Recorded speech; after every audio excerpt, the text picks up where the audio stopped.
Welcome to insight IQ। Insight IQ में आप सभी का स्वागत है। मैं आपका दोस्त अंकुर कुमार करंट अफेयर का फिर से एक नया टॉपिक आपके लिए लेके आया हूँ। आई होप कि आप सभी स्वस्थ होंगे, खुश होंगे और अच्छे से ज़िंदगी जी रहे होंगे। तो चलिए दोस्तों, आज का टॉपिक हम देख लेते हैं क्या है हमारा।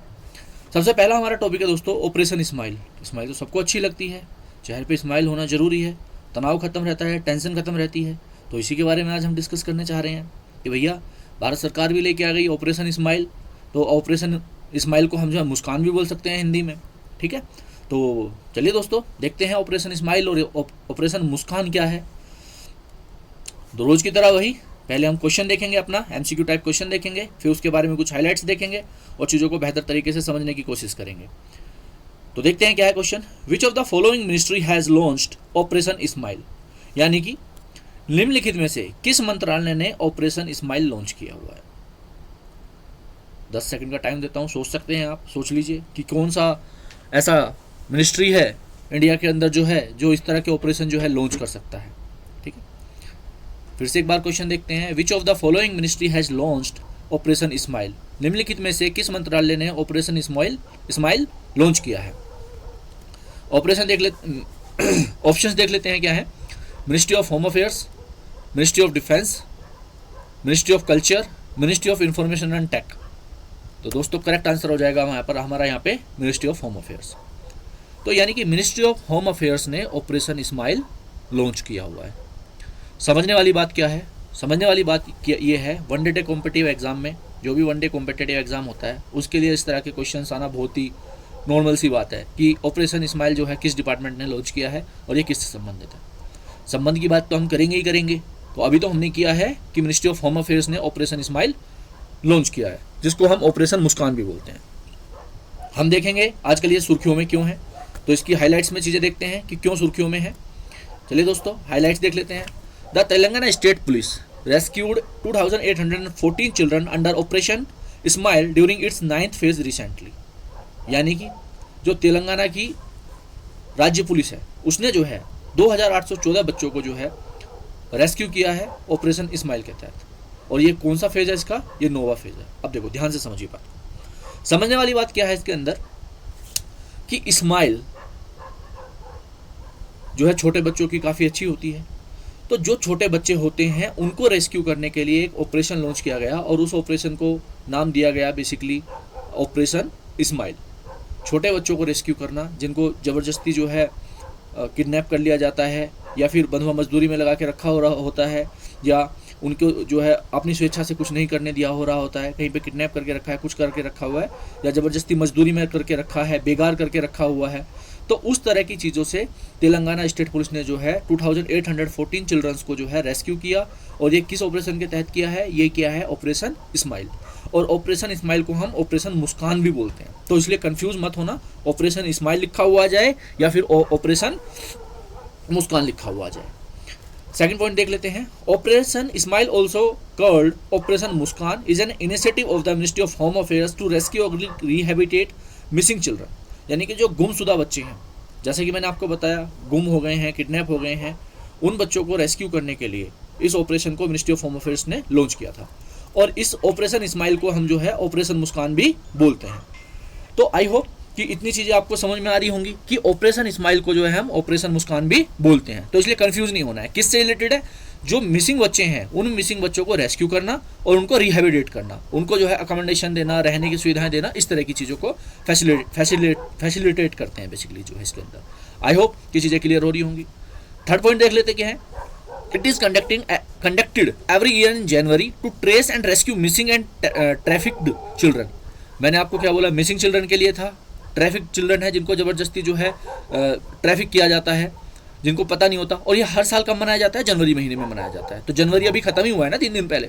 तो यानी कि जनवरी महीने में उन्होंने जो है 2840 चिल्ड्रंस को जो है क्या किया, रेस्क्यू किया। आई होप कि आपको चीज़ें क्लियर हो रही होंगी दोस्तों। हिंदी में भी देखना है तो हिंदी में भी आप समझ लीजिए विशेषताएं, इसकी मुख्य विशेषताएं क्या है। तेलंगाना राज्य पुलिस ने हाल ही में अपने 9वें चरण के दौरान ऑपरेशन स्माइल के तहत 2814 बच्चों को बचाया। ऑपरेशन मुस्कान, जिसे ऑपरेशन मुस्कान भी कहा जाता है, गुमशुदा बच्चों को बचाने और पुनर्वासित करने के लिए गृह मंत्रालय की एक पहल है।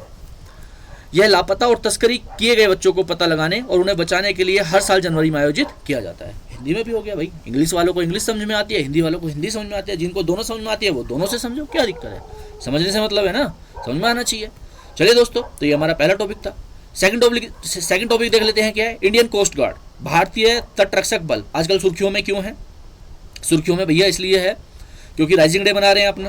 तो राइजिंग डे मनाएंगे तो सुर्खियों में तो होगा ना, तो थोड़ा बहुत हमें भी देखना चाहिए कि भैया क्या है इसके बारे में। तो चलो समझ लेते हैं। पहले वही देखेंगे हम, एमसीक्यू टाइप क्वेश्चन, और एमसीक्यू टाइप क्वेश्चन देखने के बाद इसके बारे में हाईलाइट्स देखेंगे। तो एमसीक्यू टाइप क्वेश्चन क्या है? Recently Indian coast guard celebrated its 47th raising day in which of the following city. यानी कि हाल ही में भारतीय तटरक्षक बल ने निम्नलिखित में से किस शहर में अपना 47वां स्थापना दिवस मनाया? क्वेश्चन भैया यही बन गया। क्वेश्चन ये भी बन सकता है कि इंडियन कोस्ट गार्ड ने अपना कौन सा स्थापना दिवस मनाया है? 47वां मनाया है, ध्यान रखना। क्वेश्चन कैसे भी बन सकता है, तैयार रहना है। ऑप्शन है हमारे कोलकाता, चेन्नई, दिल्ली, वाराणसी। जब क्वेश्चन समझ में ना आए या उसका आंसर समझ में ना रहा हो तो एलिमिनेटिंग मेथड यूज कीजिए। देखिए, इंडियन कोस्ट गार्ड है, सीधी सी बात है, जहाँ पे भी होगा समुद्र से लगा हुआ होगा ना। दिल्ली में तो कोई समुद्र लगा नहीं है, वाराणसी में हो नहीं सकता, तो बचा कौन? कोलकाता और चेन्नई। तो कोलकाता और चेन्नई में से दो में से एक एलिमिनेट करके हम आंसर निकाल लेंगे हम। तो आंसर क्या हो जाएगा हमारा? कोलकाता। तो कोलकाता के अंदर जो है, अभी कोलकाता में जो है इंडियन कोस्ट गार्ड ने जो है अपना 47th राइजिंग डे सेलिब्रेट किया है। चलिए दोस्तों, थोड़ी की हाईलाइट्स भी देख लेते हैं इसकी क्या है। The Indian coast guard was formally established on 1 February 1977 by the coast guard act 1978 of the parliament of India. ICG यानी कि Indian coast guard operates under the ministry of defence. देखिए, तीन चीज समझ लीजिए आप। यहाँ पे क्या समझाया गया है? इंडियन कोस्ट गार्ड को कब स्टैब्लिश किया गया था? 1 फरवरी 1977 को। और किस एक्ट के तहत इस्टेब्लिश किया गया था? कोस्ट गार्ड एक्ट के तहत, जो कि 1978 का था, और जिसको 1978 of the parliament of India, ठीक है। और आईसीजी जो है मिनिस्ट्री ऑफ डिफेंस के अंदर जो है ऑपरेट करता है। एक चीज़ आप ध्यान से समझ लीजिए, जितने भी एक्ट होते हैं, आर्मी के एक्ट हों, पैरामिलिट्री फोर्सेस के एक्ट हों, इन दोनों के केस में, आर्मी, नेवी, एयरफोर्स और पैरामिलिट्री फोर्सेस के केस में, पैरामिलिट्री फोर्सेस में आपकी क्या क्या आती हैं? CISF, SSB, BSF, ITBP, Assam rifle, ठीक है ना। ये अपनी जो है पैरामिलिट्री फोर्सेस हैं। तो इनके अंदर जो है स्पेशली एक्ट बने होते हैं, और इन स्पेशली एक्ट को जो है प्रेसिडेंट ऑफ इंडिया के द्वारा क्या कराया जाता है? अप्रूव कराया जाता है। इसलिए कहते हैं कि पावर को डेलीगेट किया जाता है। तो इसलिए इन सब चीज़ों के एक्ट जो होते हैं, इनकी जो पनिशमेंट होती हैं, सजाएं होती हैं, अगर आप जो है आर्मी के अंदर देखेंगे तो जो उनके कोर्ट मार्शल्स होते हैं, उनको कोर्ट में भी चैलेंज नहीं किया जा सकता। कोर्ट में चैलेंज किया भी जाता है तो वो सिर्फ ये देखा जाता है कि जो प्रेसिडेंट ऑफ इंडिया ने एक्ट को पास किया हुआ था, क्या उस प्रोसीजर के तहत वो कार्रवाई की गई। अगर उस प्रोसीजर के तहत वो कार्रवाई की जाती है तो उसको वैलिड माना जाता है, और अगर प्रोसीजर में कार्रवाई में कोई कमी है तो उसी केस में उसको नल एंड वॉइड किया जाता है। इसलिए बोलते हैं कि आर्मी, नेवी, एयरफोर्स के अपने अपने कोर्ट्स हैं, उनके अपने अपने ट्रायल्स होते हैं, और उन ट्रायल्स के तहत जो है जो इंडिविजुअल एम्प्लॉयज़ होते हैं या कर्मचारी होते हैं उसमें उनको सजा दी जाती है। अगर कोर्ट में पहली बात तो चैलेंज नहीं होगा, और अगर चैलेंज होता भी है पैरामिलिट्री फोर्सेस के केस में, अगर चैलेंज भी होता है तो उनका काम सिर्फ और सिर्फ ये होता है कि जो प्रोसीडिंग है, प्रोसीडिंग को वो ये चेक करेंगे कि जो प्रोसीडिंग है वो प्रॉपर्ली फॉलो हुई है या नहीं हुई है। कहीं उसमें ऐसा तो नहीं है कि समन देना था 15 दिन पहले और तुमने दिया 30 दिन पहले, तो जब 15 दिन पहले समन देना था तो तुम्हें 15 दिन पहले ही देना था। ऐसा नहीं है कि तुम 30 दिन पहले दे दो, अगर प्रोसीडिंग में ये चीज़ें हैं तो कोर्ट केवल इस चीज़ को क्रॉस चेक करता है, ठीक है। ये मैंने इसलिए बता दिया क्योंकि यहाँ पे एक्ट की बात करी जा रही है। तो कोस्ट गार्ड एक्ट के 1978 के तहत जो उसको किया गया, और आईसीजी जो है मिनिस्ट्री ऑफ डिफेंस के अंदर आता है। इतनी चीज़ आप समझ लीजिए, ठीक है। इसके बाद देख लेते हैं, for effective command and control the maritime zones of India are divided into 5 coast guard. यानी कि इसको जो है अच्छे से मेंटेन करने के लिए, मैरीटाइम जोन्स ऑफ इंडिया को मेंटेन करने के लिए 5 जोनों में बांट के रखा हुआ है। पहला जोन क्या है? नॉर्थ वेस्ट, सेकंड है वेस्ट, थर्ड है ईस्ट, फोर्थ है north east and Andaman and Nicobar, 5वां हो गया। तो ये हमारे 5 जोन हो गए। इसके बाद the coast guard works in close operation with the Indian navy, the department of fisheries, the department of revenue customs, the central arm police force and the state police service. जो मैं central arm police force बोल रहा हूँ, इसका मतलब है ये paramilitary force से है, ठीक है, जिसमें मैंने आपको नाम बता ही दिया था। आपका सीआईएसएफ हो गया, बीएसएफ हो गया, एसएसबी हो गया, आईटीबीपी हो गया, असम राइफल हो गया, ये सारे के सारे सेंट्रल आर्म पुलिस फोर्सेज है, ठीक है। तो हिंदी में भी आप एक बार देख लीजिए, भारतीय तटरक्षक औपचारिक रूप से 1 फरवरी 1977 को भारतीय संसद के तटरक्षक अधिनियम 1978 द्वारा स्थापित किया गया था। आईसीजे रक्षा मंत्रालय के तहत काम करता है। प्रभावी कमान और नियंत्रण के लिए भारत के समुद्री क्षेत्रों को 5 तटरक्षकों में विभाजित किया गया है। पहला हो गया उत्तर पश्चिम, पश्चिम, पूर्व, उत्तर पूर्व, अंडमान एंड निकोबार। तटरक्षक बल भारतीय नौसेना, मत्स्य पालन विभाग, राजस्व विभाग, केंद्रीय सशस्त्र बलों और राज्य पुलिस सेवाओं के साथ मिलकर काम करता है। तो आई होप कि दोस्तों आपको चीज़ें क्लियर हो गई होंगी। आज की हमारी क्लास में इतना ही था।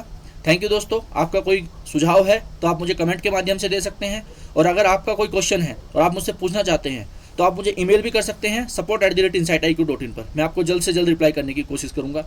मुस्कुराते रहिए, खुश रहिए। Have a good day, take care, bye bye.